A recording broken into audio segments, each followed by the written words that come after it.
देखने से तो ये समझ आ रहा होगा कि ये रीढ़ की हड्डी है। और ये जो एक्सरे एक 13 साल की बच्ची का है, ये स्कूल में खेलते खेलते गिर गई थी, तो गिरने के कारण इसके कमर के नीचे में 3-4 दिन से काफ़ी दर्द था।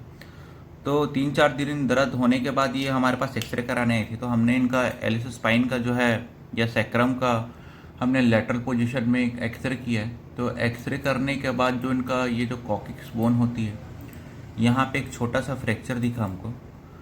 तो इसको कॉकिक्स बोन या फिर टेल बोन या पूंछ की, हिंदी में बोले तो पूंछ की हड्डी बोलते हैं। तो इसको पूंछ की हड्डी इसलिए बोलते हैं क्योंकि जो हम जानते हैं कि स्कूल में हमने पढ़ा भी है कि जो इंसानों की जो उत्पत्ति है वो बंदरों से हुई है।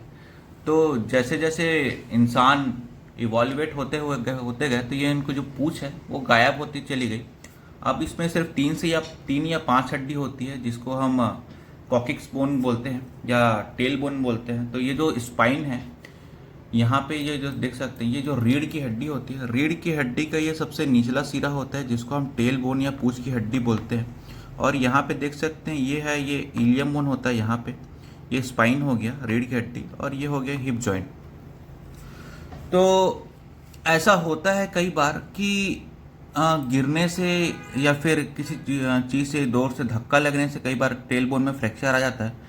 तो टेल बोन में फ्रैक्चर आने के बाद इसमें ज़्यादा कुछ करते नहीं, इसको कंजर्वेटिव ट्रीटमेंट इसमें देना पड़ता है। मतलब इनको बेड रेस्ट देना पड़ता है। बेड रेस्ट और कुछ मेडिकेशन देने के बाद ये धीरे धीरे ठीक हो जाता है। तो ये हड्डी का जो हमारे बॉडी में जो काम होता है वो, जैसे बंदरों में जैसे उनकी पूंछ होती है वो उनको बैलेंस करने के काम आती है, तो हमारे में भी लगभग लगभग ये सेम काम करता है। ये हमको बैलेंस देने में काम आता है, और हमारी मसल और जैसे टेंडन्स हो गए उनको ये सपोर्ट करता है, और हमको बैठने में ये मदद करता है।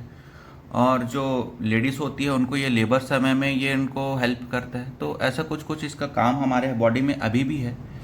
तो कई बार ऐसा भी होता है कि कुछ पेशेंट को यहाँ कमर के नीचे पे काफ़ी दर्द होता है, काफ़ी मतलब पेन होता है। तो पेन उनको सिर्फ इसलिए होता है क्योंकि कई बार ऐसा होता है कि लंबी जो ड्राइविंग करते हैं या फिर हार्ड सरफेस पे बैठते हैं, तो या फिर एक ही जगह एक पोजीशन में काफ़ी देर तक काम करते हैं, बैठ के जैसे काम करते हैं, हार्ड सरफेस पे काफ़ी ज़्यादा काम करते हैं, तो कई बार इसमें बहुत ज़्यादा पेन होता है। तो कुछ कुछ ऐसा कारण भी होता है और कुछ कुछ गिरने के कारण भी होता है।